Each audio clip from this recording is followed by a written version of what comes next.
ಎಲ್ಲರಿಗೂ ನಮಸ್ತೆ, welcome back to ಸ್ವರ ವ್ಲಾಗ್ಸ್ ಯೂಟ್ಯೂಬ್ ಚಾನಲ್. ಇವತ್ತು ಬೆಳಗ್ಗೆಯಿಂದನೇ ವ್ಲಾಗ್ನ ಸ್ಟಾರ್ಟ್ ಮಾಡ್ಕೊಂಡಿದ್ದೀನಿ.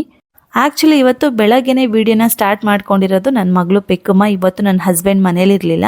ನಿನ್ನೆ ಅವ್ರಿಗೆ ಲೇಟ್ ನೈಟ್ ಒಂದು ಔಟ್ಸೈಡ್ ಟ್ರಿಪ್ ಅಂತ ಅಂದ್ಬಿಟ್ಟು ಅಲ್ಲಿಗೆ ಹೊರಟರು. ಸೊ ಹಾಗಾಗಿ ಅವರು ಬೆಳಗ್ಗೆ ಬರೋ ಅಷ್ಟರಲ್ಲಿ ಟೈಮ್ ಆಗುತ್ತೆ ಅಂತ ಅಂದ್ಬಿಟ್ಟು ನಾನಿಲ್ಲಿ ಎಳೆ ಬಿಸಿಲಿಗೆ ಮಗುನ ಕರ್ಕೊಂಡು ಬಂದು ಕೂತಿದ್ದೀನಿ ಬಿಸಿಲು ಕಾಯಿಸೋದಕ್ಕೆ. ಇಲ್ಲ ಅಂತ ಅಂದರೆ ಪಾಪು ಹುಟ್ಟಿದ ದಿನದಿಂದನೂ ಕೂಡ ಅವರೇ ಬಿಸಿಲನ್ನ ಕಾಯಿಸ್ತಾ ಇದ್ರು. So for the first time ನಾನು ಪಾಪುಗೆ ಎಳೆ ಬಿಸಿಲು ತೋರಿಸೋಣ ಅಂತ ಅಂದ್ಬಿಟ್ಟು ತೊಡೆ ಮೇಲೆ ಹಾಕೊಂಡು ಮಲಗಿಸ್ಕೊಂಡಿದ್ದೀನಿ ಪಾಪುನ.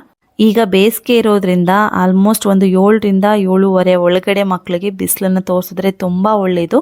8:30, 9 ಗಂಟೆ ಅಷ್ಟರಲ್ಲಿ ತುಂಬ. ಸೊ ನಾನು 7:30 ಅಷ್ಟರಲ್ಲಿ ಮಗುನ ಬಿಸಿಲಿಗೆ ತೋರಿಸಿ ನಿನ್ನೆ ನೈಟ್ ಹಾಕೊಂಡಿದ್ದು ನೈಟಿ ಎಲ್ಲ ಚೇಂಜ್ ಮಾಡಿಕೊಂಡು ಬೆಳಗ್ಗೆ ಬೇರೆ ಡ್ರೆಸ್ ಹಾಕೊಂಡೆ ಮನೆ ಕೆಲಸ ಎಲ್ಲ ಅವ್ರು ಬರೋ ಅಷ್ಟರಲ್ಲಿ ಮಾಡ್ಕೊಳ್ಳೋಣ ಅಂತ. ಇವತ್ತು ಗುರುವಾರ, ರಾಘವೇಂದ್ರ ರಾಯರ ವಾರ ಇತ್ತು. ಸೊ ಹಂಗಾಗಿ ಮನೇನ ಪೂರ್ತಿ ಕ್ಲೀನ್ ಮಾಡಿ ಇವತ್ತು ಮಗುಗೆ ಸ್ನಾನ ಇತ್ತು, ನನಗೂ ಸ್ನಾನ ಇತ್ತು. ಆ್ಯಂಡ್ ಪಾಪುಗೆ 2 months ಬೇಬಿ ಫೋಟೋಶೂಟ್ನ ಮಾಡಿರಲಿಲ್ಲ. 8ನೇ ತಾರೀಕೆ ಮಾಡಬೇಕಿತ್ತು, ಇವತ್ತು 10 ತಾರೀಕು. ಬಟ್ ಇವತ್ತು ಮಾಡೋಣ ಅಂತ ಪ್ಲ್ಯಾನ್ ಮಾಡ್ಕೊಂಡಿದ್ವಿ. ಹಂಗೆ ಮತ್ತೆ ಅದನ್ನು ಬಿಟ್ಟರೆ ಮಠಕ್ಕೆ ಕೂಡ ಹೋಗಬೇಕಿತ್ತು ಪೂಜೆ ಮಾಡಿಬರೋಕ್ಕೆ, ಅಂದರೆ ತುಪ್ಪದ ದೀಪನ ಹಚ್ಚಿ ಬರೋದಕ್ಕೆ. ತುಂಬ ಅಂದರೆ ತುಂಬಾ ಕೆಲಸಗಳಿತ್ತು ಇವತ್ತು. ಸೊ ಹಂಗಾಗಿ ಬೇಗ ಅವ್ರು ಬರೋ ಅಷ್ಟರಲ್ಲಿ ಸ್ವಲ್ಪನಾದರೂ ಕೆಲಸ ಮುಗಿಸ್ಕೊಳ್ಳೋಣ ಅಂತ ಮಾಡ್ಕೋತಾ ಇದ್ದೀನಿ. ಪಿಕ್ಕುಮನ ಪಾಪು ಹತ್ರ ಬಿಟ್ಟು ಅವನಿಗೆ ಒಂದು ಲಾಲಿ ಹಾಡನ್ನ ಕೇಳಿದ್ರೆ ಆರಾಮ್ಸೆ ಆಟ ಆಡ್ತಿರ್ತಾನೆ. ಅದನ್ನು ಹಾಕೊಟ್ಬಿಟ್ಟು ಅವಳನ್ನ ಬಿಟ್ಬಿಟ್ಟು ನಾನಿಲ್ಲಿ ಕೆಲಸ ಮಾಡ್ಕೊಳ್ಳೋದಕ್ಕೆ ಸ್ಟಾರ್ಟ್ ಮಾಡಿಕೊಂಡೆ. ಅದಾದಮೇಲೆ ನಾನು ದೇವ್ರ ಮನೇನ ಕ್ಲೀನ್ ಮಾಡ್ಕೊಳ್ಳೋಣ ಅಂತ ಬಂದೆ. ಅಂದರೆ ನಾನು ಸ್ನಾನಕ್ಕೆ ಹೋಗೋದಕ್ಕೂ ಮುಂಚೆನೇ ದೇವ್ರ ಮೇಲಿರೋವಂತಹ ಒಣಗಿದ ಹೂಗಳು ಮತ್ತು ದೇವರು ಪಾತ್ರೆ ಸಾಮಾನೆಲ್ಲ ತೆಗೆದು ತೊಳೆಯೋದಕ್ಕೆ ಹಾಕಿ ಪೂರ್ತಿ ದೇವ್ರ ಮನೇನ ಉಪ್ಪು ಅರಿಶಿನ ಹಾಕ್ಕೊಂಡು ನಾನು ಬಿಸಿನೀರಲ್ಲೇ ಕ್ಲೀನ್ ಮಾಡ್ಕೋತಾ ಇರೋದು. ಯಾವುದೇ ರೀತಿ ತಣ್ಣೀರಂತೂ ನಾನು ಮುಟ್ಟಿಲ್ಲ, ಯೂಸ್ ಮಾಡಿಲ್ಲ ಇದುವರೆಗೂ. And after delivery for the first time ನಾನು ಮನೇನೂ ಕೂಡ ಬಿಸಿನೀರಲ್ಲೇ ತೊಳ್ಕೊಂಡಿದ್ದು. ಬಿಕಾಸ್ ನನ್ನ ಹಸ್ಬೆಂಡ್ ಬರೋ ಅಷ್ಟರಲ್ಲಿ ಅವ್ರು ಸ್ವಲ್ಪ ಲೇಟ್ ಆಗುತ್ತೆ ಅಂತ ಹೇಳಿದ್ರಲ್ಲ. ಸೊ ನಾನು ಹಾಗೆ ಕೂತ್ಕೊಂಡ್ರೆ ಇನ್ನು ಟೈಮ್ ಆಗೋಗ್ಬಿಟ್ಟಿರುತ್ತೆ.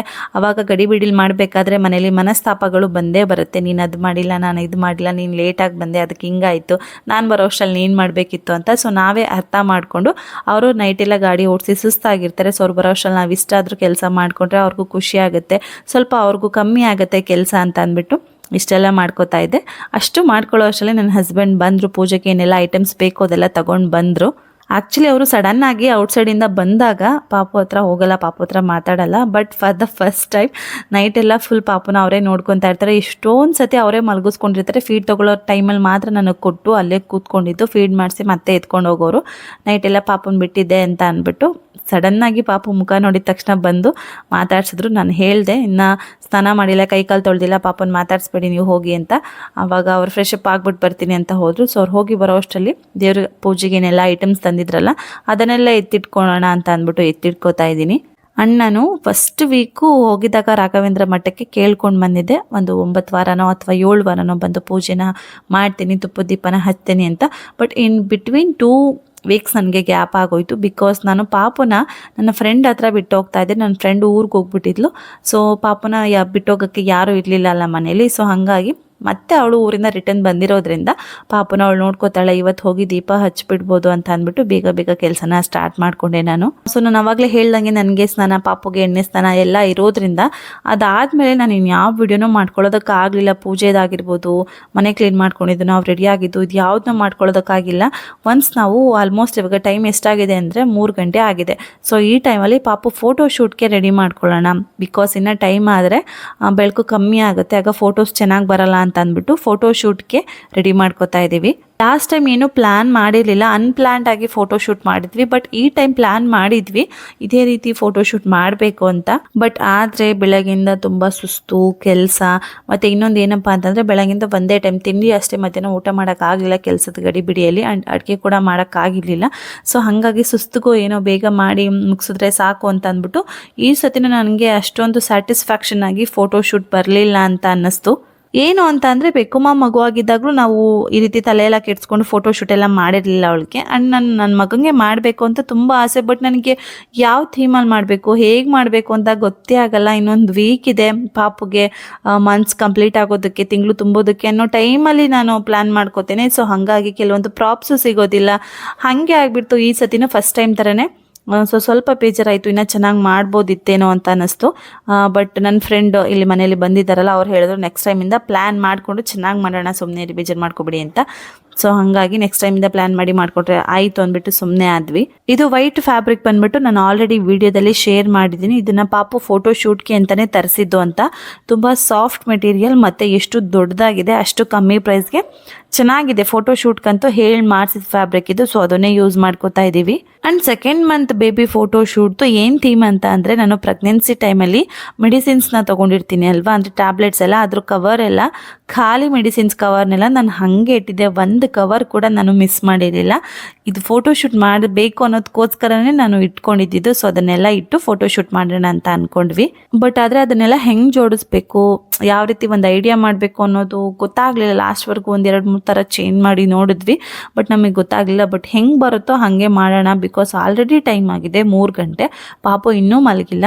ಇನ್ ಕೇಸ್ ನಾವು ಮಲಗಲಿಲ್ಲ ಅಂದರೆ ಅವಳ ಜೊತೆ ಇರಲ್ಲ, ಹತ್ಬಿಡ್ತಾನೆ, ಗಲಾಟೆ ಮಾಡ್ತಾನೆ. ಮತ್ತೆ ರಾಘವೇಂದ್ರ ಮಠಕ್ಕೆ ಹೋಗೋಕ್ಕಾಗಲ್ವೋ, ಆಗುತ್ತೋ, ಬೇಗ ಬೇಗ ಪೂಜೆ ಮಾಡಿಬಿಟ್ಟು ಬೇಗ ಬೇಗ ಫೋಟೋ ಶೂಟ್ ಮಾಡಿಬಿಟ್ಟು ಹೋಗೋಣ ಅಂದರೂ ಇಷ್ಟು ಟೈಮ್ ಆಗೋಯ್ತು. ಸದ್ಯ ಮುಗಿಸ್ಬಿಟ್ಟು ಹೋಗೋಣ ಅನ್ನೋ ಒಂದು ಇದರಲ್ಲಿ ಮೆಂಟಾಲಿಟಿಯಲ್ಲಿ ಬೇಗ ಬೇಗ ಮಾಡಿದ್ವಿ. ಟ್ಯಾಬ್ಲೆಟ್ಸ್ ಕವರ್ ಎಲ್ಲ ತುಂಬಾ ಇತ್ತು. ನನ್ನ ಹಸ್ಬೆಂಡ್ ಹತ್ರ ಅದೇ ಹೇಳ್ತಿದ್ದೀನಿ, ಅದು ಜಾಸ್ತಿ ಆಯಿತು ಅಂತ ನಾನು ಬಿಸಾಕ್ಬಿಟ್ಟೆ, ನಾನೇನು ಮಾಡಲಿ ಅಂತ ಪೆಕ್ಕು ಹೇಳ್ತಿದ್ದಾಳೆ ಇವಾಗ. ಆಮೇಲೆ ಗೊತ್ತಾಯಿತು, ಫೋಟೋ ಶೂಟ್ ಎಲ್ಲ ಮಾಡಿ ಮುಗಿಸಿ ಆದಮೇಲೆ ಮತ್ತೆ ಟ್ಯಾಬ್ಲೆಟ್ಸ್ ಕವರ್ನ ಅದರಲ್ಲಿ ಹಾಕಬೇಕಾದ್ರೆ ನೋಡಿದ್ವಿ, ಆ ಟ್ಯಾಬ್ಲೆಟ್ಸ್ ಕವರ್ ಎಲ್ಲ ಡ್ರಾಯರಿಂದ ಹಿಂದೆ ಬಿದ್ದುಬಿಟ್ಟಿದೆ. ಎಷ್ಟೊಂದಿದೆ ಇನ್ನು, ಬಟ್ ಆದರೆ ಇಷ್ಟು ಇತ್ತಲ್ಲ, ಸೊ ಇದರಲ್ಲೇ ಇನ್ನೂ ಉಳೀತು, ಪರವಾಗಿಲ್ಲ. ಅದು ಇದ್ದಿದ್ರೆ ಏನು ಯೂಸ್ ಮಾಡ್ಕೋತಾ ಇರಲಿಲ್ಲ ನಾವು. ಬಟ್ ಅವಳು ಹೇಳಿದ್ದು ಬಿಸಾಕ್ಬಿಟ್ಟಿದ್ದೀನಿ ಅಂತ ಹೇಳೋದಲ್ಲ, ಸೊ ಹಾಗೆ ಬಿಸಾಕಿರ್ಬೇಕು ಅಂತ ಸುಮ್ಮನೆ ಆದ್ವಿ. ನಾವು ಒಂದ್ಸತಿ ರೀಚೆಕ್ ಮಾಡಿದರೆ ಸಿಗ್ತಾ ಇತ್ತು. ಆ್ಯಂಡ್ ಪಾಪನ ರೆಡಿ ಮಾಡಿ ನನ್ನ ಫ್ರೆಂಡ್ ಹತ್ರ ಕೊಟ್ಟೋಳು ತೊಡೆ ಮೇಲೆ ಆಟ ಆಡಿಸ್ತಾ ಇದ್ಲು. ಅದಾದಮೇಲೆ ನಾವು ಫೋಟೋ ಶೂಟ್ ಮಾಡ್ಕೊಳ್ಳೋಣ ಅಂತ ಅಂದ್ಬಿಟ್ಟು ಅದಕ್ಕೆ ರೆಡಿ ಮಾಡ್ಕೋತಾ ಇದ್ವಿ, ಟ್ಯಾಬ್ಲೆಟ್ಸ್ ಕವರ್ನೆಲ್ಲ ಜೋಡಿಸೋಣ ಅಂತ.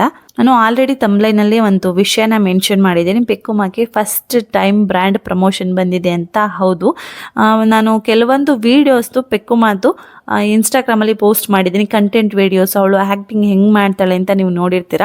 ಅದು ನಮಗೆ ಅವಳಿಗೆ ಆ್ಯಕ್ಟಿಂಗ್ ಮಾಡಿಸೋದ್ರಲ್ಲಿ ಏನೂ ಕಷ್ಟ ಆಗೋದಿಲ್ಲ. ಕೆಲವೊಂದು ಇಮೋಷ್ನಲ್ ಸಾಂಗ್ಸ್ಗೆ ಅವಳು ಆ್ಯಕ್ಟಿಂಗ್ ಮಾಡ್ತಾಳೆ. ಅವಳು ಆ್ಯಕ್ಚುಲಿ ನಮಗೆ ಒಂದೊಂದು ಸತಿ ಶಾಕ್ ಆಗುತ್ತೆ. ನಾವೇ 1 or 2 ಟೇಕ್ಸ್ ತೊಗೋತೀವಿ, ಕೆಲವೊಂದು ಸತಿ ತುಂಬ ಟೇಕ್ಸ್ ತೊಗೊತಾನೆ ಇರ್ತೀವಿ, ಇಲ್ಲ ನಗ್ಬಿಟ್ಟಿರ್ತೀವಿ, ತಮಾಷೆ ಮಾಡ್ಕೊಂಡಿರ್ತೀವಿ, ಏನೋ ಒಂದು ಡೈಲಾಗ್ ಮಿಸ್ ಆಗಿರುತ್ತೆ, ಅಥವಾ ನಾವು ಹೇಳ್ಕೊಟ್ಟೋ ಥರ ಆ್ಯಕ್ಟಿಂಗ್ ಮಿಸ್ ಆಗಿರುತ್ತೆ. ಬಟ್ ಅವಳು ಹಾಗಲ್ಲ, 1 or 2 ಟೇಕ್ಸಲ್ಲೇ ಮುಗಿಸ್ಬಿಡ್ತಾಳೆ. ಕೆಲವೊಂದು ಟೈಮ್ ಫಸ್ಟ್ ಟೇಕ್ಗೆ ಕರೆಕ್ಟಾಗಿ ಬಂದ್ಬಿಡುತ್ತೆ. ಅವಳ ಹತ್ರ ವೀಡಿಯೋ ಮಾಡಿಸ್ಬೇಕಾದ್ರೆ ನನಗೆ ಏನು ಕಷ್ಟ ಆಗೋದಿಲ್ಲ, ತುಂಬ ಚೆನ್ನಾಗಿ ನ್ಯಾಚುರಲಾಗಿ ಆ್ಯಕ್ಟ್ ಮಾಡ್ತಾಳೆ. ಅಳಬೇಕು ಅಂದರೆ ಅಳಬೇಕು, ನಗಬೇಕು ಅಂದರೆ ನಗಬೇಕು, ಕರೆಕ್ಟಾಗಿ ಮಾಡ್ತಾಳೆ. ಅವಳು ಬೈಸ್ಕೊಳ್ಳೋದು, ಹೊಡೆಸ್ಕೊಳ್ಳೋದು ಅಥವಾ ರೇಗಿಸ್ಕೊಳ್ಳೋದು ಇದು ಯಾವುದೋ ಮಾಡಲ್ಲ. ಆರಾಮ್ಸೆ ವೀಡಿಯೋನ ಅವಳ ಹತ್ರ ಮಾಡಿಸ್ಕೋಬೋದು. ಸೊ ಹಾಗಾಗಿ ನಾನೊಂದು ಈಗ ರೀಸೆಂಟಾಗಿ ಇನ್ಸ್ಟಾಗ್ರಾಮಲ್ಲಿ ಒಂದು ಪೋಸ್ಟ್ ಮಾಡಿದ್ದೆ, 1 million ವ್ಯೂಸ್ ಹೋಗಿತ್ತು ಅವಳ ವೀಡಿಯೋಗೆ. ಸೊ ಆ ವಿಡಿಯೋಯಿಂದ ಬೇಬಿ ಆರ್ಗ್ಯಾನ ಕಡೆಯಿಂದ ಅವಳಿಗೆ ಒಂದು ಪ್ರಮೋಷನ್ ಬಂತು. ಸೊ ನನಗೆ ಫಸ್ಟ್ ಟೈಮ್ ಅವ್ರ ಕಡೆಯಿಂದ ಒಂದು ಮೆಸೇಜ್ ಬಂದಾಗ, ನಾವು ನಿಮ್ಮ ಕಡೆಯಿಂದ ಒಂದು ಕೊಲಾಬ್ರೇಟ್ನ ಪ್ಲ್ಯಾನ್ ಮಾಡ್ತಾ ಇದ್ದೀವಿ, ಸೊ ನಿಮಗೆ ಇಂಟ್ರೆಸ್ಟ್ ಇದೆ, ಕ್ಯಾನ್ ಯು ರೀಪ್ಲೇ ಅಂತ ಅಂದ್ಬಿಟ್ಟು ಒಂದು ಮೆಸೇಜ್ ಬಂದಿತ್ತು. ಸೊ ನಾನು ರಿಪ್ಲೈ ಮಾಡಿದೆ. ನಾನು ಫಸ್ಟ್ ಅಂದ್ಕೊಂಡೆ, ನಾನು ಮಗು ಚಿಕ್ಕ ನ್ಯೂ ಬಾರ್ನ್ ಬೇಬಿ ಇದೆಯಲ್ಲ, ನನ್ನ ಮಗ ಅವನಿಗಿರ್ಬೋದು ಅಂತ ಫಸ್ಟ್ ಟೈಮ್ ಹೇಳಿದ್ರು ಅವರು. ಆ್ಯಂಡ್ ಆ ಲೇಡಿ ಒಂದು ಎಕ್ಸ್ಪ್ಲೈನ್ ಮಾಡಿದ್ರು, ನಿಮ್ಮ ಮಗಳು ಆ್ಯಕ್ಟಿಂಗ್ ನೋಡಿದೆ ನಾನು, ತುಂಬ ಚೆನ್ನಾಗಿ ವಿಡಿಯೋದಲ್ಲೇ ಆ್ಯಕ್ಟ್ ಮಾಡ್ತಾರೆ, ನಿಮ್ಮ ಮಗಳು ನನಗೆ ತುಂಬ ಇಷ್ಟ, ನಾನು ತುಂಬ ದಿವಸದಿಂದ ನಿಮ್ಮನ್ನ ಫಾಲೋ ಮಾಡ್ತಿದ್ದೆ, ಬಟ್ ಈ ವಿಡಿಯೋ ನೋಡಿದ್ಮೇಲೆ ಪೆಕ್ಕುಮಾಗೆ ಪ್ರಮೋಷನ್ ಕೊಡಬೇಕು ಅಂತಲೇ ನಾನು ಕಾಂಟ್ಯಾಕ್ಟ್ ಮಾಡಿದ್ದು ಅಂತ. ಸೊ ನನಗೆ ಆ ಮಾತು ಕೇಳಿ ತುಂಬ ಇಷ್ಟ ಆಯಿತು, ಖುಷಿ ಅಂತೂ ಖುಷಿ ನನಗೆ ಸಖತ್ತು. ಬೇಬಿ ಆರ್ಗ್ಯಾನ ಕಡೆಯಿಂದ ಅದು ಒಂದು ಬ್ರ್ಯಾಂಡ್ ಅಲ್ವಾ, ಇವಾಗ ನಮಗೆ ನಾರ್ಮಲ್ ಪ್ರಮೋಷನ್ ಬರೋದು ಅದು ಓಕೆ. ನನ್ನ ಮಗಳಂತೂ ಆ್ಯಕ್ಟಿಂಗ್ ನೋಡಿಬಿಟ್ಟು ಅವಳಿಗೆ ಪ್ರಮೋಷನ್ ಬಂದಿರೋದು, ಅದು ಫಾರ್ ದ ಫಸ್ಟ್ ಟೈಮ್. ಅವಳು UKG ಅಲ್ವಾ, ಸೊ ಏನೋ ಒಂಥರ ಖುಷಿ. ನಮಗೆ ನಾವಿಷ್ಟು ಬುದ್ಧಿ ಇದ್ದೇನೆ ಇದನ್ನೆಲ್ಲ ಪ್ರಮೋಷನ್ ಬರೋವರೆಗೂ ಒಂದು ಪೇಜ್ನ ತೊಗೊಂಡೋಗೋದು ಕಷ್ಟ. ಬಟ್ ಅವಳು ಮಾಡಿರೋ ಅಂಥ ಒಂದು 2-3 ವೀಡಿಯೋಗಳು ಕೂಡ, ಅವಳು ಆ್ಯಕ್ಟಿಂಗ್ ಮಾಡಿರೋ 2 ವೀಡಿಯೋಗಳು ಕೂಡ ಮಿಲಿಯನ್ ಕ್ರಾಸ್ ಆಗಿದೆ. ಹಾಗಾಗಿ ಅವಳು ಆ್ಯಕ್ಟಿಂಗಿಂದನೇ ಅವಳು ಇದನ್ನು ತಗೊಂಡ್ಲಲ್ಲ, ಒಂದು ಪ್ರಮೋಷನ್ ಬರೋ, ಕೊಲಾಬ್ರೇಷನ್ ಬರೋ ಥರ ಚಾನ್ಸ್ನ ತಗೊಂಡ್ಲಲ್ಲ. ಹಂಗಂದ್ಬಿಟ್ಟು ನನಗೆ ತುಂಬ ಅಂದರೆ ತುಂಬ ಖುಷಿ ಆಯಿತು. ಸೊ ಅದು ಕೊಲಾಬ್ರೇಷನ್ನ ನಾನು ಒಪ್ಕೊಂಡೆ. ಅದನ್ನು ಕೂಡ ಅಪ್ಕಮಿಂಗ್ ಡೇಸಲ್ಲಿ ನಾನು ಇನ್ಸ್ಟಾಗ್ರಾಮಲ್ಲಿ ಪೋಸ್ಟ್ ಮಾಡ್ತೀನಿ, ಯಾವುದು ಏನು ಕೊಲಾಬ್ರೇಷನ್ ಅಂತ ಎಲ್ಲ ಡಿಟೇಲ್ಡಾಗಿ ನನ್ನ ಇನ್ಸ್ಟಾಗ್ರಾಮ್ ರೀಲ್ಸಲ್ಲಿ ನೀವು ನೆಕ್ಸ್ಟ್ ಬರೋ ವಿಡಿಯೋಸಲ್ಲಿ ನೋಡ್ಕೋಬೋದು. ಇನ್ನು ಫೋಟೋ ಶೂಟ್ ಕಡೆಗೆ ಬಂದರೆ, ಟ್ಯಾಬ್ಲೆಟ್ಸ್ನೆಲ್ಲ ಸರ್ಕಲ್ ಆಗಿ ಮಾಡಬೇಕು ಅಂತ ಟ್ರೈ ಮಾಡಿದೆ, ಬಟ್ ಅದು ಪರ್ಟಿಕ್ಯುಲರ್ ಸರ್ಕಲ್ ಬರಲಿಲ್ಲ. ಸೊ ಹಾಗಾಗಿ ಹೆಂಗೋ ಒಂದು ಸರ್ಕಲ್ ಆದರೆ ಸರಿ ಅಂದ್ಬಿಟ್ಟು ಮಾಡಿಬಿಟ್ಟು, ನೆಕ್ಸ್ಟ್ ಇಲ್ಲಿ 2 ಅವನಿಗೆ 2nd ಮಂತ್ ಕಂಪ್ಲೀಟ್ ಆಗಿ 3rd ಮಂತಿಗೆ ಅವನಿಗೆ ತಿಂಗಳು ತುಂಬ್ತಲ್ವ, ಸೊ ಹಾಗಾಗಿ 2 ಅಂತ ಬರಿಬೇಕಿತ್ತು. ಅದನ್ನು ನಾನು ಒಂದು ಸ್ಕ್ಯಾನಿಂಗ್ದು ರಿಪೋರ್ಟಲ್ಲಿ ಸ್ಕ್ಯಾನಿಂಗ್ ಪಿಕ್ಸ್ ಇರುತ್ತಲ್ಲ ಕ್ಲಿಕ್ ಮಾಡಿರೋದು ಸ್ಕ್ಯಾನಿಂಗ್ ಟೈಮಲ್ಲಿ, ಸೊ ಅದನ್ನು ಕಟ್ ಮಾಡಿಬಿಟ್ಟು 2 ಅಂತ ಬರೀತಾ ಇರೋದು, ಜೋಡಿಸ್ಕೊತಾ ಇದ್ದೀವಿ. ಆ್ಯಕ್ಚುಲಿ ನಾನು ಯಾವ ಸ್ಕ್ಯಾನಿಂಗ್ ಪಿಕ್ಸ್ನು ಕೂಡ ಒಂದನ್ನು ಮಿಸ್ ಮಾಡಲ್ಲ, ಎಲ್ಲನೂ ಮತ್ತೆ ಜೋಡಿಸಿ ಮತ್ತೆ ಹಾಗೆ ರೀಸ್ಟೋರ್ ಮಾಡಿ ಇಟ್ಕೋತೀನಿ. ಅವ್ರು ದೊಡ್ಡವರಾದ್ಮೇಲೆ ಅವ್ರಿಗೆ ತೋರಿಸ್ಬೇಕು. ನಾನು ಅಮ್ಮ ಮಗಳು ಅಪ್ಪ ಮಕ್ಕಳು ಮಧ್ಯೆ ಜಗಳ ಬಂದೇ ಬರುತ್ತೆ, ಒಂದು ಟೈಮ್ ಆದರೂ ಬಂದೇ ಬರುತ್ತೆ. ಸೊ ಇವಾಗ ನನಗೆ ಪರಿಸ್ಥಿತಿ ಆಗಿದೆಯಲ್ಲ, ಹಾಗೆ ಆಗಬಾರ್ದು. ಸೊ ನನ್ನ ಮಕ್ಕಳು ಏನೇ ಜಗಳ ಆಡಿದ್ರು ಕೂಡ ಅವ್ರಿಗೆ ತೋರಿಸ್ತೀನಿ ನಾನು, ಇಷ್ಟು ಇದ್ದೆ ನೀನು, ಇಷ್ಟು ದೊಡ್ಡವನಾಗಿ ಇವಾಗ ನನ್ನ ಹತ್ರ ಜಗಳ ಮಾಡ್ತೀಯ, ಅಮ್ಮನ ಹತ್ರ ಜಗಳ ಮಾಡ್ತೀಯ ಅಂತ. ಸೊ ಹಂಗೆ ಜಗಳ ಮಾಡಿಕೊಂಡು ಮಕ್ಕಳು ಮುನ್ಸ್ಕೊಟ್ಟೊಂದು ಟೈಮಲ್ಲಿ ಇದನ್ನು ಯಾವುದಾದ್ರೂ ಗಿಫ್ಟ್ ಮಾಡಿದ್ರೆ ಆವಾಗ ಅವ್ರಿಗೆ ಅನಿಸುತ್ತೆ, ಅವ್ರ ಮನಸ್ಸಿಗೆ ಅದು ಬಂದುಬಿಡುತ್ತೆ, ನಾವು ಹಿಂಗಿದ್ದಿದ್ದರಿಂದ ಹಿಂಗಾಗೋದಕ್ಕೆ ನಮ್ಮ ಅಪ್ಪ ಅಮ್ಮನೇ ಕಾರಣ, ಅವ್ರ ಹತ್ರ ಈ ರೀತಿ ನಡ್ಕೋಬಾರ್ದು, ಹೀಗೆಲ್ಲ ಮಾಡಬಾರ್ದು ಅಂತ. ಸೊ ನನಗದು ಒಂದು ಡ್ರೀಮ್ ಇದೆ, ಆ ರೀತಿ ಮಾಡಬೇಕು. ಅವ್ರು ಜಗಳ ಮಾಡಬೇಕು ಅಂತಲ್ಲ, ಇನ್ ಕೇಸ್ ಜಗಳ ಮಾಡಿಲ್ಲ ಅಂದರೂ ಕೂಡ ಅವ್ರು ದೊಡ್ಡವರಾಗಿದ್ದಾಗ ಅವ್ರಿಗೆ ಯಾವ್ದಾದ್ರು ಒಂದು ಪ್ಲ್ಯಾನ್ ಮಾಡಿ ಇದನ್ನೆಲ್ಲ ಅವ್ರ ಮೆಮೊರಬಲ್ ಆಗಿ ಇಟ್ಕೊಡೋ ಥರ ನಾನು ಸರ್ಪ್ರೈಸ್ ಮಾಡಬೇಕು ಅವ್ರಿಗೆ ಅನ್ನೋದು ಒಂದು ಪ್ಲ್ಯಾನ್ ಇದೆ. ಸೊ ಹಂಗಾಗಿ ಪೆಕ್ಕುಮ್ಮದು ಕೂಡ ನಾನು ಕಳ್ದಿಲ್ಲ, ಯಾವುದನ್ನು ಕಳ್ದಿಲ್ಲ, ಇಟ್ಕೊಂಡಿದ್ದೀನಿ. ಸೊ ನನ್ನ ಮಗಂದು ಕೂಡ ಇಟ್ಕೋತೀನಿ. ಇದ್ರ ಜೊತೆಗೆ ತುಂಬ ಜನ ಕ್ವಶನ್ ಆ್ಯಂಡ್ ಆನ್ಸರ್ ವೀಡಿಯೋನ ಇನ್ನೂ ಮಾಡಿಲ್ವಲ್ಲ ಮೇಡಮ್, ಯಾಕೆ ಮಾಡಿಲ್ಲ ಅಂತ ಕೇಳ್ತಾ ಇದ್ರಿ.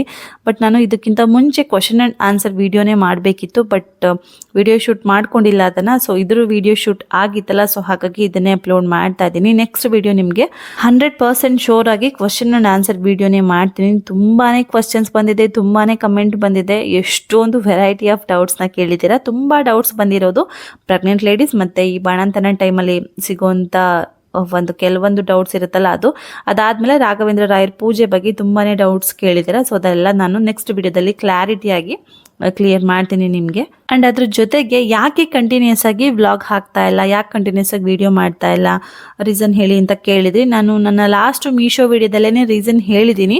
ಮಕ್ಕಳು ಬೆಳವಣಿಗೆ ಆಗ್ತಾ ಇದ್ದಂಗೆ ನ್ಯೂ ಬಾರ್ನಲ್ಲಿ ಹೇಗಿರ್ತಾವೆ ಮಕ್ಕಳು ಹಾಗಿರೋದಿಲ್ಲ, ಅಂದರೆ ತುಂಬ ನಿದ್ದೆ ಮಾಡ್ತಿರ್ತಾರೆ ಹುಟ್ಟಿದಾಗ, ಏನು ಕಿರಿಕಿರಿ ಕೊಡ್ತಾ ಇರಲ್ಲ. ನನ್ನ ಮಗಂತೂ ಯಾವತ್ತೂ ಕಿರಿಕಿರಿ ಕೊಟ್ಟಿಲ್ಲ. ಬಟ್ ಅಟ್ ಪ್ರೆಸೆಂಟ್ ಇವಾಗ ಸ್ವಲ್ಪ ನೈಟ್ ನನಗೂ ನಿದ್ದೆ ಕಮ್ಮಿ, ಅವನಿಗೂ ನಿದ್ದೆ ಕಮ್ಮಿ, ಕಿರಿಕಿರಿ ಅಂತೂ ಮಾಡಲ್ಲ, ನೈಟೆಲ್ಲ ಆಟ ಆಡ್ತಾನೆ, ಅಳೋದು ರಚ್ಚೆ ಮಾಡೋದು ಇದೆಲ್ಲ ಮಾಡೋದಿಲ್ಲ. ಸೊ ಹಂಗಾಗಿ ನಿದ್ದೆ ಕಮ್ಮಿ ಆದಾಗ ನೆಕ್ಸ್ಟ್ ಡೇ ಎದ್ದಾಗ ಇವತ್ತು ವಿಡಿಯೋ ಮಾಡ್ಕೋಬೇಕು, ವಿಡಿಯೋ ಎಡಿಟ್ ಮಾಡಬೇಕು, ಶೂಟ್ ಮಾಡಬೇಕು, ಇದಕ್ಕೆಲ್ಲ ತಲೆನೂ ಓಡಲ್ಲ ಆ್ಯಂಡ್ ಮನಸ್ಸು ಇರೋದಿಲ್ಲ, ಬರೀ ನಿದ್ದೆ ಮಾಡ್ಕೋಬೇಕು ಅನ್ನೋದೇ ಇರುತ್ತೆ. ಸೊ ಹಾಗಾಗಿ ವಿಡಿಯೋ ಶೂಟ್ ಮಾಡ್ಕೊಳಕ್ಕಾಗ್ತಾ ಇಲ್ಲ. ವಿಡಿಯೋ ಶೂಟ್ ಮಾಡ್ಕೊಂಡಿಲ್ಲ ಅಂದರೆ ಇನ್ನು ಎಡಿಟ್ ಮಾಡೋದೆಲ್ಲಿ, ಅಪ್ಲೋಡ್ ಮಾಡೋದೆಲ್ಲಿ ಅಲ್ವಾ. ಸೊ ಅದಕ್ಕೋಸ್ಕರ ಮಾತ್ರ ನಾನು ವಿಡಿಯೋಸ್ನ ಹಾಕ್ತಿಲ್ಲ, ಇನ್ನೇನು ಪ್ರಾಬ್ಲಮ್ ಇಲ್ಲ ನನಗೆ. ನೆಕ್ಸ್ಟ್ ಒನ್ಸ್ ಇದೆಲ್ಲ ಡೆಕೋರೇಷನ್ ಮಾಡಿ ಮುಗಿದ್ಮೇಲೆ ನಾನು ನನ್ನ ಹಸ್ಬೆಂಡ್ಗೆ ಚಿಕ್ಕದು ಯಾವುದಾದ್ರೂ ಪುಟಾಣಿ ಕೇಕ್ ತೊಗೊಂಬನ್ನಿ, ಫಸ್ಟ್ ಮಂತು ತೊಗೊಂಡು ಬಂದಿಲ್ಲಲ್ಲ, ಈ ಮಂತ್ ತೊಗೊಂಬರೋಣ, ಇನ್ನು ಕಂಟಿನ್ಯೂಸ್ ಆಗಿ ತೊಗೊಂಡು ಬರೋಣ ಅಂತ ಹೇಳಿದ್ದೆ. ಅವರು ಯಾವುದು ಕೂಡ ಪುಟಾಣಿ ಕೇಕ್ ಇರಲಿಲ್ಲ ಅಂತ ಅಂದ್ಬಿಟ್ಟು ಆ್ಯಕ್ಚುಲಿ ಆವಾಗ ರೆಡಿ ಮಾಡೋಕ್ಕೆ ಹೇಳಿ ಪಾಪುಗೆ ಕೈಯಲ್ಲಿರೋ ಹಾಲ್ಮಣಿ ಕಿತ್ತೋಗ್ಬಿಟ್ಟಿತ್ತು ಇವತ್ತು ಸ್ನಾನ ಮಾಡಿಸ್ಬೇಕಾದ್ರೆ. ಅದನ್ನು ತೊಗೊಂಬರಕ್ಕೆ ಹೋಗಿದ್ದಾರೆ. ಅವ್ರು ತೊಗೊಂಡು ಬರೋ ಅಷ್ಟರಲ್ಲಿ ಆ ಕೇಕ್ ಶಾಪರು ಇದನ್ನು ರೆಡಿ ಮಾಡಿ ಇಟ್ಬಿಟ್ಟಿದ್ದಾರೆ. ನಾನು ಅದನ್ನೇ ಕೇಳ್ತಾ ಇದ್ದೆ. ಅವ್ರು ಆ್ಯಕ್ಚುಲಿ ಈ ರೀತಿ 2 ಬರೆದಿದ್ದಾರಲ್ಲ, ಇದನ್ನು 2 ಹಿಂಗೆ ಬರೀತಾರ, ಯಾರಾದರೂ ನಾರ್ಮಲಾಗಿ ಬರೀಬೇಕಲ್ವ ಅಂತ. ಆ್ಯಕ್ಚುಲಾಗಿ ಕೇಕ್ ಡಿಸೈನ್ ಮಾಡಿರೋದು ಕೂಡ ಕಲರ್ ಕಾಂಬಿನೇಷನ್ ನನಗೆ ಇಷ್ಟ ಆಗಲಿಲ್ಲ. ನಾನು ಚಾಕ್ಲೇಟ್ ಕೇಕ್ ಹೇಳಿದೆ, ಎಷ್ಟು ಚೆನ್ನಾಗಿ ಡಿಸೈನ್ ಮಾಡಿ ಕೊಡ್ಬೋದಿತ್ತು. ಸೊ ನಮಗೂ ಲೇಟ್ ಆಗಿತ್ತು ಏನೋ ಅಂತಾರಲ್ಲ, ಸೊ ನಮಗೂ ಲೇಟ್ ಆಗಿಬಿಟ್ಟಿರುತ್ತೋ. ಅವರು ಮಾಡಿರೋದು ಕೂಡ ಇಷ್ಟೇ ಸರ್, ನೀವು ಹೇಳಿದ್ರಿ ಅಂತ ಚಿಕ್ಕದು ಇವಾಗ ರೆಡಿ ಮಾಡಿಕೊಟ್ಟಿದ್ದು ಅಂತ ಹೇಳಿದ್ರಂತೆ. ಸೊ ಹಾಗಾಗಿ ಇನ್ನೂ ಮತ್ತೆ ಟೈಮ್ ಆಗಿಬಿಟ್ಟಿರುತ್ತೆ, ಇನ್ನೇನು ಮಾಡೋಕ್ಕಾಗಲ್ಲ, ಬೇಗ ತೊಗೊಂಬ ಅಂತ ಹೇಳಿ ತರಿಸ್ಕೊಂಡೆ. ಈ ಟೈಮು ಫೋಟೋ ಶೂಟ್ ಮಾಡಿದ್ದು ನನಗೆ ಹಾಗೆ ಸ್ವಲ್ಪ ಲಾಸ್ಟ್ ಟೈಮ್ ಥರನೇ ಗಜಿಬಿಜಿ ಅಂತಲೇ ಅನ್ನಿಸ್ತು. ಬಿಕಾಸ್ ಗುರುವಾರ ಬಂದಿದ್ದರಿಂದ ಎಲ್ಲ ಕೆಲಸಗಳು ಒಂದೇ ದಿವಸ ಇದ್ದಿದ್ದರಿಂದ, ಜೊತೆಗೆ ನಾವು ಇನ್ನೇನು 4-5 ದಿವಸ ಇದೆ ತಿಂಗಳು ತುಂಬೋಕ್ಕೆ ಅನ್ನೋ ಟೈಮಲ್ಲಿ ವಿಡಿಯೋ ಮಾಡೋದಕ್ಕೆ ಅಥವಾ ಫೋಟೋ ಶೂಟ್ ಮಾಡೋದಕ್ಕೆ ಪ್ಲ್ಯಾನ್ ಮಾಡ್ಕೊಂಡಿದ್ದಕ್ಕೆ. ಸೊ ನೆಕ್ಸ್ಟ್ ಮಂತು ಇನ್ನೂ ಒಂದು 15 ಡೇಸ್ ಇದೆ ಅನ್ನೋಂಗೆ ಪ್ರಾಪ್ಸ್ ಎಲ್ಲ ತರಿಸಿ ಇಟ್ಕೊಂಡು ಪ್ಲ್ಯಾನ್ ಮಾಡ್ಕೋಬೇಕು ಅಂತ ಅಂದ್ಕೊಂಡಿದ್ದೀನಿ. ಸೊ ಅದೇ ರೀತಿ ಮಾಡ್ತೀನಿ. ನೆಕ್ಸ್ಟು ಪಾಪುಗೆ ಸ್ನಾನ ಮಾಡಿ ಮಲಗಿಸಿ ಎಬ್ಬರಿಸಿ ಬಟ್ಟೆ ಹಾಕಿ ನನ್ನ ಫ್ರೆಂಡ್ ಹತ್ರ ಆಟ ಆಡ್ಸೋಕೆ ಕೊಟ್ಟಿದ್ದೆ. ಇನ್ನು ಕಪ್ಪೇನೋ ಅವನಿಗೆ ಇಟ್ಟಿರಲಿಲ್ಲ, ದೃಷ್ಟಿಪೊಟ್ಟೇನು. ಸೊ ಹಂಗಾಗಿ ಎಲ್ಲ ರೆಡಿ ಮಾಡಿ ಆದಮೇಲೆ ದೃಷ್ಟಿಪೊಟ್ಟಿಟ್ಟು ಕಪ್ಪೆಲ್ಲ ಇಟ್ಟು ಅವನಿಗೆ ಸ್ವಲ್ಪ ಹೊತ್ತು ಫೀಡ್ ಮಾಡಿಸಿ ಅವನಿಗೆ ಆಟ ಆಡಿಸಿ ಅವ್ನು ಕಂಫರ್ಟಬಲ್ ಫೀಲ್ ಆದಮೇಲೆ ಕರ್ಕೊಂಡೋಗಿ ಕೆಳಗಡೆ ಮಲಗಿಸೋದು ವಿಡಿಯೋ ಶೂಟ್ ಮಾಡೋಕ್ಕೆ ಅಂತ ಅಂದ್ಬಿಟ್ಟು ಅವ್ನಿಗೆ ಇಲ್ಲೆಲ್ಲ ರೆಡಿ ಮಾಡ್ತಾ ಇದ್ದೀನಿ. ಎಷ್ಟು ಬೇಗ ಟೈಮ್ ಆಯಿತು ಅಂತಲೇ ಗೊತ್ತಾಗಲಿಲ್ಲ. ಎಷ್ಟು ಬೇಗ 2 ತಿಂಗಳು ತುಂಬಿ 3 ತಿಂಗಳಿಗೆ ಬಿತ್ತು ಯಪ್ಪ ಅನಿಸುತ್ತೆ. ಇವಾಗ ಅವನ್ನ ಇನ್ನೂ ಹೊಟ್ಟೆಲಿ ಹೊತ್ಕೊಂಡು ಓಡಾಡ್ತಿರೋ ಫೀಲು ನಮ್ಮ ಮನೆ ಒಳಗಡೆ ಎಲ್ಲ ಅಷ್ಟು ಬೇಗ ಆಲ್ರೆಡಿ ಮಡ್ಲಿಕ್ಕೆ ಬಂದುಬಿಟ್ಟೆ. ನನಗಂತೂ ತುಂಬ ಖುಷಿ. ಮಕ್ಕಳು ಬೆಳೀತಾ ಇರೋದನ್ನ ನೋಡೋದಕ್ಕೆ ಅಮ್ಮಂದ್ರಿಗೆ ಖುಷಿ ಅಲ್ವಾ. ನನಗಂತೂ ನನ್ನ ಮಗ ಎಷ್ಟು ಬೇಗ ಬೆಳ್ಕೊಂಬಿಟ್ಟ. ಹುಟ್ಟಿದಾಗ ಇನ್ನೂ ಯಾರ ಮೇಲೂ ಪ್ರಜ್ಞೆ ಇರಲಿಲ್ಲ, ಸುಮ್ಮನೆ ಮಲ್ಕೊಂಡಿದ್ರೇ ಒಂದು ಗೊಂಬೆ ಥರ ಮಲ್ಕೋತಾ ಇತ್ತು. ಇವಾಗ ನಾವು ಕರೆದ್ರೆ ನಮ್ಮ ಜೊತೆ ಮಾತಾಡಕ್ ಬರುತ್ತೆ, ಕೈ ಕೊಟ್ಟು ಬಾ ಬಾ ಬಾ ಅಂತ ಅಂದ್ರೆ ತಲೆ ಎಲ್ಲ ಎತ್ಕೊಂಡು ಮೇಲ್ ಬರಕ್ ಸ್ಟಾರ್ಟ್ ಮಾಡ್ತಾನೆ. ತುಂಬಾ ಜಾಸ್ತಿ ಹೊತ್ತು ಮಾತಾಡಿಸಿ ಮುಖ ಎಲ್ಲ ಮುಚ್ಕೊಂಡು ಗುಮ್ಮ ಅಂತೆಲ್ಲ ಪೆಕ್ಕುಮ್ಮ ಆಟ ಆಡ್ತಿರ್ತಾಳಲ್ಲ, ಅವಾಗ ನಗ್ತಾ ಇರ್ತಾನೆ. ಅದೆಲ್ಲ ನೆನ್ಸ್ಕೊಂಡ್ರೆ ಎಷ್ಟು ಬೇಗ ಟೈಮ್ ಕಳೀತು ಅಂತಾನೆ ಗೊತ್ತಾಗೋದಿಲ್ಲ. ಅವನಿಗೆ ಎಷ್ಟೇ ಸಮಾಧಾನ ಮಾಡಿ ಅವ್ನ ಆಟ ಆಡಕ್ಕೆ ಸ್ಟಾರ್ಟ್ ಮಾಡಿದ್ಮೇಲೆ ಕರ್ಕೊಂಬಂದು ಮಲಗಿಸಿದ್ರು ಕೂಡ ಸಡನ್ ಆಗಿ ಮಲಗಿಸಿದ ತಕ್ಷಣ ಅಳೋದಕ್ಕೆ ಸ್ಟಾರ್ಟ್ ಮಾಡ್ಬಿಟ್ಟ. ಬಿಕಾಸ್ ನನಗೆ ಫೀಡ್ ಮಾಡಿದ್ನಲ್ಲ, ಅವ್ನು ಇವಾಗ ಪ್ರೆಸೆಂಟ್ ನಿದ್ದೆ ಮಾಡಬೇಕಿತ್ತು. ಸೊ ಬೇಗ ಬೇಗ ಫೋಟೋಸು ಮತ್ತು ವೀಡಿಯೋಸ್ ಎಲ್ಲ ತಕ್ಕೊಂಡ್ವಿ. ಏನು ಒಂದು 5 ಮಿನಿಟ್ಸು ಅವನ್ನೆಲ್ಲ ಮಲಗ್ಸೋಕ್ಕಾಗಲಿಲ್ಲ, ತುಂಬಾ ಕುಯ್ಯ ಅಂತಾನೆ ಇದ್ದ. ಸೊ ಬೇಗ ಬೇಗ ಅವನ್ನ ಅಲ್ಲಿಂದ ಎತ್ಕೊಂಡು ನನ್ನ ಹಸ್ಬೆಂಡ್ ಕೂರಿಸ್ಕೊಂಡು ಕೇಕ್ ಎಲ್ಲ ಕಟ್ ಮಾಡಿಸಿದ್ರು. ಸೊ ಅದಾದಮೇಲೆ ಅವನಿಗೆ ಕಳಿಸ್ಬಿಟ್ವಿ ಸ್ವಲ್ಪ ಹೊತ್ತು ಆಟ ಆಡಿಸ್ಕೊಂಡು. ಹಂಗಾರೆ ಒಟ್ಟಿಗೆ 3 ತಿಂಗ್ಳಿಗೆ ಹಾಕ್ಬಿಡೋದು ಬಿಡು. 3 ತಿಂಗಳು ಒಂದು ಸ್ವಲ್ಪ ಚೆನ್ನಾಗಿ ಮಾಡೋದ ಏನಾದರೂ ಥೀಮ್. ಅಲ್ಲೂ 3 ತಿಂಗಳಿಗಲ್ಲ, ಅಲ್ಲಿ ಬರೋದು ಎಷ್ಟೊತ್ತಿಗೆ? ಹಾಂ, ಬಟರ್ಫ್ಲೈ ಮಾಡಂತ. ನೆಕ್ಸ್ಟ್ ಅವನಿಗೆ ನಿಧಾನಕ್ಕೆ ಸಮಾಧಾನ ಮಾಡಿ ಫೀಡ್ ಮಾಡಿಸಿ ಅದಾದಮೇಲೆ ಜೋಲೆಗೆ ಹಾಕಿ ನನ್ನ ಫ್ರೆಂಡ್ ದೀಕ್ಷಿತ ಹತ್ರ ಮಲಗಿಸ್ಬಿಟ್ಟು ನಾವು ದೇವಸ್ಥಾನಕ್ಕೆ ಹೊರಟಿವಿ, ರಾಘವೇಂದ್ರ ಮಠಕ್ಕೆ ಹೋಗಿ ಬರೋಣ ಅಂತ ಅಂದ್ಬಿಟ್ಟು. ಸ್ವಲ್ಪ ಬಿಸಿಲೆಲ್ಲ ಕಳೆದಿತ್ತು, ಆಲ್ಮೋಸ್ಟ್ ಒಂದು 4 ಗಂಟೆ 4:15 ಟೈಮ್ ಆಗೋಗಿತ್ತು. ಸೊ ಜನ ಕಮ್ಮಿ ಇರ್ತಾರೆ ಅಂತ ಅಂದ್ಕೊಂಡೆ ಹೋದ್ವಿ. ಜನ ತುಂಬ ಕಮ್ಮಿ ಇದ್ದರು, ಪರವಾಗಿಲ್ಲ. ಬೇಗ ದರ್ಶನ ಮುಗೀತು, ಬೇಗ ದೀಪನೂ ಹಚ್ಚಿದ್ದಾಯಿತು. ಆ್ಯಂಡ್ ನಾನು ಅಲ್ಲಿ 3 ಸುತ್ತು ಪ್ರದಕ್ಷಿಣೆ ಹಾಕಬೇಕಿತ್ತು. ರಾಘವೇಂದ್ರ ರಾಯರ ಮಠದ್ದು ಒಳಗಡೆ ಗರ್ಭಗುಡಿ ಏನಿದೆ ಅಲ್ಲಿ 3 ಸುತ್ತು ಪ್ರದಕ್ಷಿಣೆ ಹಾಕಬೇಕಿತ್ತು. ಸೊ ಅಲ್ಲಿ ಸ್ವಲ್ಪ ಟೈಮ್ ಆಗುತ್ತೆ ಅಂತ ಅಂದ್ಕೊಂಡೆ. ಬಿಕಾಸ್ ತುಂಬ ಜನ ಕಾಲಿಗೆ ಸಿಗ್ತಾ ಇರ್ತಾರೆ ಅಲ್ಲಿ. ಸೊ ಮಕ್ಳುಗಳೆಲ್ಲ ಆಟಾಡಕ್ಕೆ ಬಿಟ್ಟಿರ್ತಾರೆ ಅಲ್ಲಿ, ತುಂಬ ಜನ ಮಕ್ಕಳು ಕರ್ಕೊಂಬಂದಿರ್ತಾರಲ್ಲ. ಸೊ ಫಸ್ಟ್ ವೀಕ್ ನಾನು ಹೋಗಿದ್ದಾಗ ಹಾಗೆ ಆಗ್ಬಿಟ್ಟಿತ್ತು. ಸೊ ನಿಧಾನಕ್ಕೆ ಮಕ್ಕಳನ್ನೆಲ್ಲ ಸರಿಸ್ಕೊಂಡು ಹೋಗಿ ತುಂಬ ಟೈಮ್ ಆಗಿತ್ತು. ಬಟ್ ಈ ಸತಿ ಹೋಗಿದ್ದಾಗ ತುಂಬ ಬೇಗನೆ ಮುಗೀತು ಅದು ಕೂಡ.